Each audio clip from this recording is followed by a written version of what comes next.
कर्माच्या या किरणानी तू रच ब्रह्मांड नवा.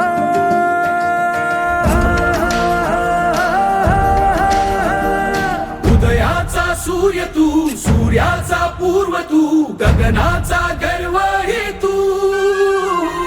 वणव्याची आग तू, धगधगता ध्यास तू, लखलखता लावा हे तू.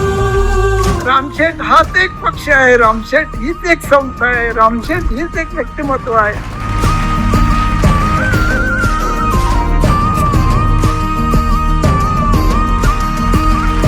बालपण, तरुणपण आणि आताच सुरू झालेलं म्हातारपण या सगळ्यामध्ये एकही दिवस रेत पासून गेला नाही आणि रेत शिवाय राम घडला नाही.